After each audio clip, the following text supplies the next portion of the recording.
You've heard from Dan and Ian today, and Blake and Craig. I'm going to take a little bit of a different slant on what I'm going to talk to you about, but I think it really dovetails well into what they've already told you today, and is an extension of their take on that.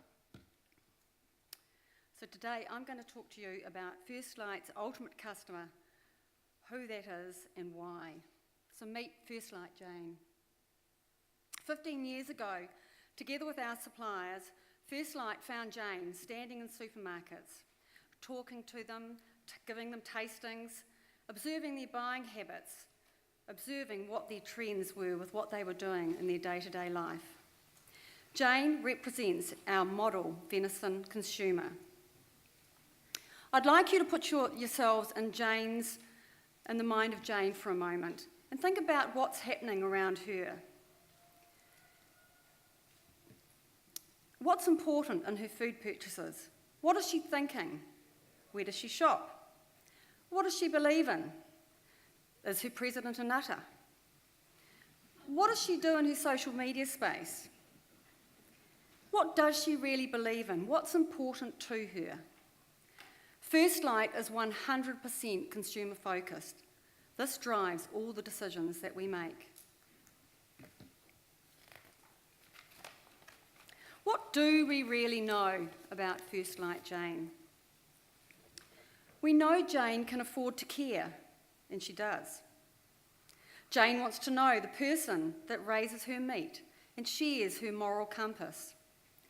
Jane wants to know that her products don't have any nasties in them.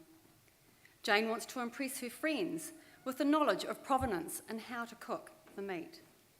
Jane is staunchly anti-industrialised farming. Jane is very concerned about her footprint.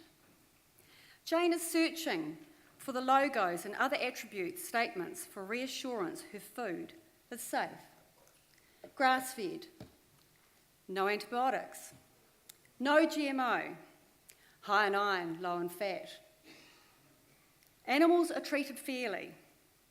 We are kind to our environment.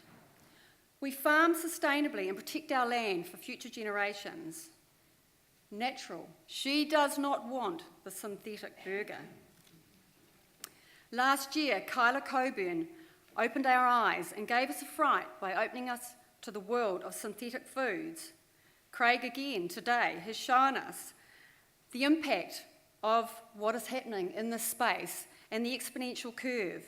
You know, last year we heard the burger around $80 a burger. Today, Craig was telling us $1.99.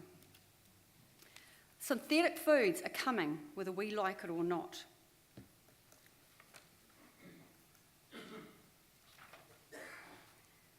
The good news is that for the Jane we know, New Zealand farm-raised venison is right in her sweet spot, and we must keep her there. We must continue to differentiate and keep our venison as a premium meat by focusing on the attributes. We must make sure our story and our farming practices are authentic and validated. We must tell Jane the true story of how our animals are raised and cared for.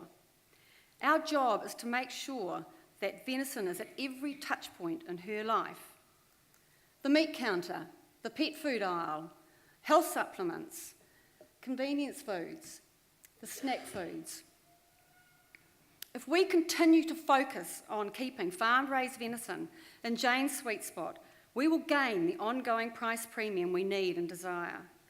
Remember, put yourself in Jane's shoes. What is important to her?